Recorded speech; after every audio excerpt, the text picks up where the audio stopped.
สบายดีทักทายสบายดีพี่น้องมันอยู่ที่สวนคือเก่าอีกแล้วจ้าทุกคนนี่นะมาเลาะสวนทุกคน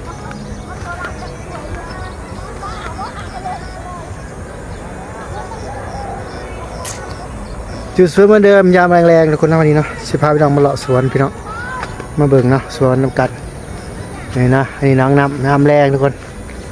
ยามแรงนะวันนี้สิพาเบิ่งอีกนิดหนึ่งนะนี่พี่น้องวันนี้ก็คือสวนนะยามแรงเราพี่น้องเลาะเก็บภาพบรรยากาศสวนอีกแล้ววันนี้ชีวิตในแต่ละวันคือการลงสวนนะทุกคนมาเลาะเก็บภาพบรรยากาศอยู่ที่สวนพี่น้องได้เบิ่งนะจ้ะทุกคนลงสวนนี่พักบัวก็เริ่มอะไรเลยเริ่มเป็นหัวเลยพี่น้องเริ่มสิขึ้นหัวแล้วพักบัวกันนะตัวนี้เริ่มแก่เริ่มยังไปเลยนี่นะทุกคน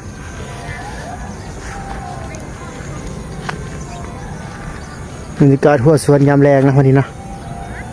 มีที่พาเราเบิ่งทั้งฟ้าบนนั้นต่อเก็บภาพไปเรื่อยทุกคนวันนี้เหมือนเดิมนี่นะเหมือนเดิมมันอากาศก็จะเริ่มมืดและหนาวพี่น้องเนาะสิเริ่มร้อนมันเลยบ้านนี้เลยสิเบิดหนาวเบิดยังเลยพี่น้องเอ้ยนี่นะบรรยากาศยามแรงนี่ทุกคนนี่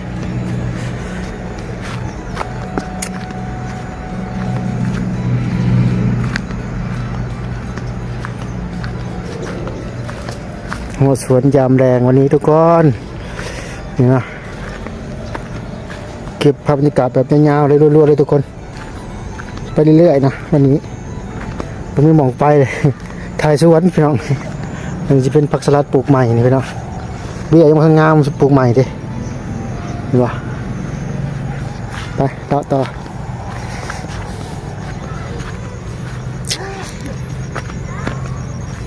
อยู่ที่บักซารีทุกคนพวกเล่นกันลายได้นี่นะพวกเล่นทุกคนเยอะแยะมากมายเลย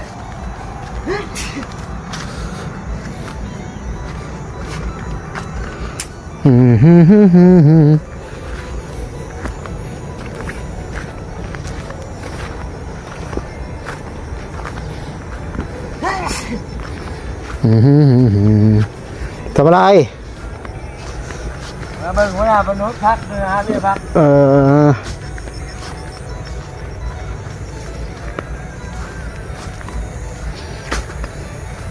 เราชวนพี่น้องวันนี้ผักสลัดดิโอ้โหทุกคนนี่ผักสลัดนี่พี่น้องโอ้เขาป้อมไปนี่ยาวแห้งเลย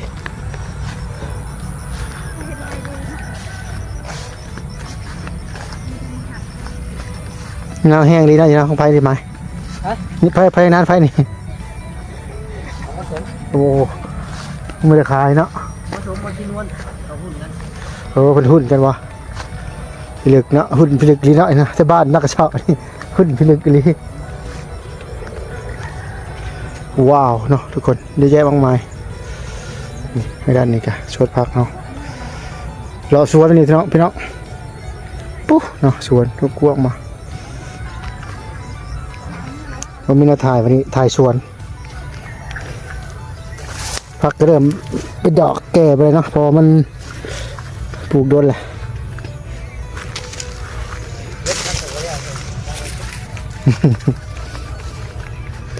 คือไปแล้ว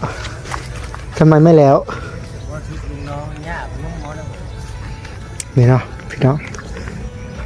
เลาะวันนี้เลาะประมาณนี้ทุกคนเราสวนยามแรงนะพี่น้องวันนี้สมภาพบรรยากาศอยู่สวนนะจ๊ะทุกคนอยู่หัวอยู่สวนเนาะนะพี่น้องเป็นแบบพี่น้องงานผักเลาะสวนนะยามแรง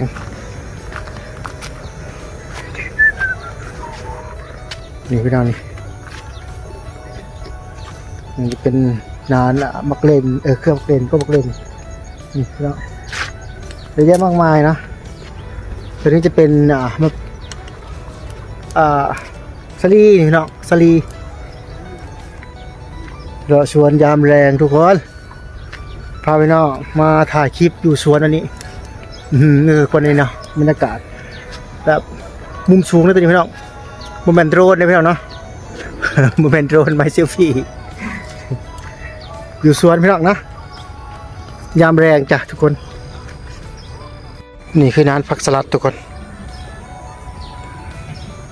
สวยงามมากตัวนี้ทุกคน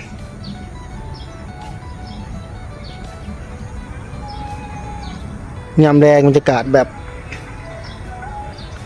ชิวๆพี่น้องเนาะชีวิตแบบโซโลไลท์นะจ๊ะทุกคน